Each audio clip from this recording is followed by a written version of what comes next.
नमस्कार साथियों, आप सबका पुनः स्वागत है श्रद्धा एस्ट्रो ज्योतिष में। आज हम लोग कवर करने वाले हैं वृश्चिक लगन की कुंडली में यदि शनि दशम भाव में बैठे हैं तो क्या फल है। हम ये भी कह सकते हैं वृश्चिक लगन की कुंडली में सिंह राशि का शनि किस प्रकार का फल देता है। तो आइए शुरुआत करते हैं आज की क्लास का। लग्न से गिनते अगर एंटी क्लॉकवाइज तो ये आता है दशम भाव, दसवां भाव। दसवां भाव क्या बताता है? दसवां भाव बात करता है हमारे जॉब, करियर, हमारे सामाजिक यश, प्रतिष्ठा की। दशम भाव से हम शरीर में बात करें तो हमारे घुटनों में कोई दर्द है वो अंदाज़ा लगा सकते हैं। कोई भी घटिया बाई इस प्रकार की कोई बीमारी है दशम भाव के डिस्टर्ब होने से पता लग जाती है। दशम भाव से हम पिता के एसेट्स का अंदाज़ा लगाते हैं। दशम भाव से सासू माँ का नेचर क्या है वो सब भी अंदाज़ा लगाया जा सकता है। दशम भाव फिलहाल यहाँ पर राशि आ रही है सिंह राशि। सिंह राशि बहुत रॉयल राशि मानी जाती है। इनफैक्ट सभी राशियों में अगर कहें तो सभी राशियों का राजा माना जाता है सिंह राशि को। और तो वो राजाओं जैसा प्रवृत्ति तो रहेगी आदमी की अपने कर्म क्षेत्र में। तो अपनी आदमी कर्म क्षेत्र में बड़ा राजसी सा रहता है, राजाओं की तरह बर्ताव करता है। अगर सूर्य मजबूत स्थिति में है तो वाकई आपको एक अच्छे दर्जे का कर्म दिलाएगा। भाई जैसे सूर्य उच्च का होकर यहाँ बैठ जाए तो कहीं ना कहीं न्याय संबंधी, कोर्ट संबंधी, लड़ाई झगड़ों का निपटान संबंधी, पुलिस अधीक्षक, इस प्रकार के पदों के वो बात करता है, यानी अच्छे ऊंचे पद वो बात करता है।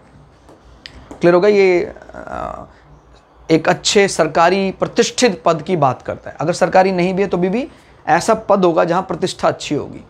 और शनि क्योंकि कारकत्व का तो प्लैनेट है ही इस हाउस का, तो आपके नेचर में ना सिर्फ शाहीपन, जब आप कार्य करते हैं लगन से तो आप छोटे काम करने का परहेज नहीं करते हैं। आपका पद ऊंचा है लेकिन आप छोटे कार्य करते हैं। लेकिन क्योंकि हमें ये बात भूलनी नहीं है कि शनि इस राशि का तनातनी है, तो जो भी इस एनवायरनमेंट से रिलेटेड पर्सनालिटीज़ हैं उनसे तनातनी रहेगी। यानी हो सकता है इस पद में बैठे होने के बाद भी हमारे जो सीनियर लोग हैं उनके साथ हमारे संबंध अच्छे ना हो, और हमारे जूनियर भी हमारे किसी विशेष निर्णय के कारण ना खुश रहते हैं। क्लियर हो गया? याद रखिए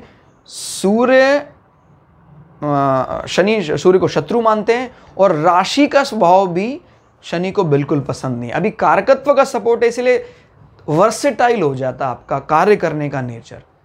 अब जैसे मान लीजिए यहां पर शनि की कोई सपोर्टिव राशि आ जाती तो फिर शनि पूरा दिल खोलकर उसको कार्य में लगा देते हैं, मेहनती बनाता है, प्रजातंत्र की बात करता है।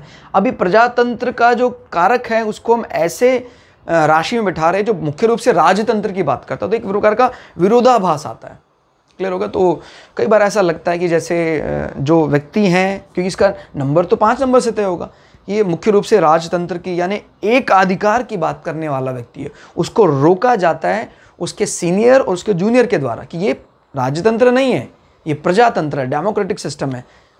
ठीक है, उसकी अच्छाइयाँ बुराइयाँ अभी हम उस पर नहीं जाएंगे कि कौन अच्छा है कौन बुरा है, लेकिन जिस भी कुंडली में कॉम्बिनेशन बनता है उसको ये ऐसा विरोध झेलना पड़ता है।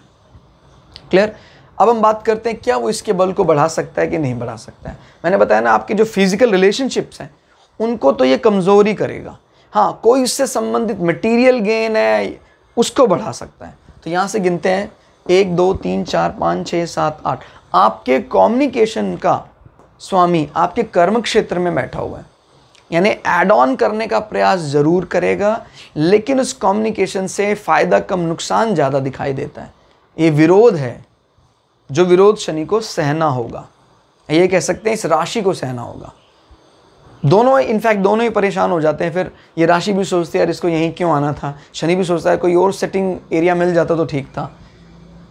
अब इस राशि के लिए इतना ज़्यादा नेगेटिव नहीं है, यहाँ के लिए तो भाई बहन भी समझते हैं। भाई बहन आपके प्रतिष्ठित पद का कारण, अगर सूर्य यहाँ मजबूत अवस्था में हो तो ये छोटा सा नेगेटिव इम्पैक्ट आपको ज़्यादा नुकसान नहीं देगा। सूर्य एक्सेल्ड कर जाता है तो फिर ज़्यादा परेशान होने की ज़रूरत नहीं है इस विषय को लेकर।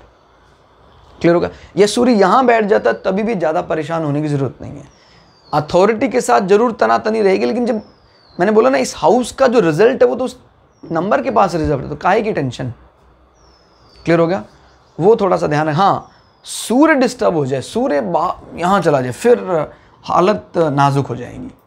इस कंडीशन में फिर आपको बहुत ज़्यादा आपके कार्य को लेकर बहुत ज़्यादा निंदा होगी, निंदा का सामना करना पड़ेगा, डिमोशन भी झेलना पड़ सकता है आपको अगर सूर्य नीच का हो जाता है। ये फॉरेन लैंड की बात करता है, घर से दूर स्थान की बात करता है, ट्रांसफ़र भी हो सकता है बार बार। क्लियर हो गया? तो ये अच्छा नहीं दिखाई देता अगर सूर्य नीच का हो जाता है। ये हाउस के लिए ज़्यादा प्रॉब्लम इसलिए नहीं क्योंकि शनि अपने हाउस को टेक केयर कर ही लेगा, इस हाउस को दृष्टि डाल रहा है। हालांकि माँ के साथ संबंध स्मूथ है एकदम, ऐसा नहीं है, रफ है, लेकिन आप माँ को एग्री कराने में, कन्विंस कराने में हमेशा कामयाब हो जाते हैं। शनि की दृष्टि है। और कुंभ राशि वैसे भी बहुत ज़्यादा एग्रेसिव नहीं मानी जाती है एज़ कम्पेयर टू मकर राशि। मकान अपना बना लेंगे और वाहन सुख आपको जरूर मिलेगा। बोला ना, मटीरियल गेन के हिसाब से इतना बुरा नहीं माना जाता। शनि की दृष्टि देखते हैं, 1 2 3। शनि यहाँ बैठकर उच्च दृष्टि से 12वें स्थान को देख रहे हैं, अभी बहुत बढ़िया है। शनि जब उच्च दृष्टि को देखते हैं 12वें स्थान में, तो आपके मतलब गुजारे लायक अच्छे धन का आप उपयोग करेंगे, अच्छा खर्च करेंगे आप जीवन में। क्लियर हो गया? उच्च की दृष्टि है तो 12वीं राशि में आपका जो व्यय होगा वो देखने वाला होगा, अच्छा व्यय होगा, अच्छा व्यय करेंगे आप। शनि हालांकि बहुत प्रैक्टिकल होते हैं, इनके व्यय को कभी भी अपव्यय की दृष्टि से वैसे भी नहीं देखा जा सकता।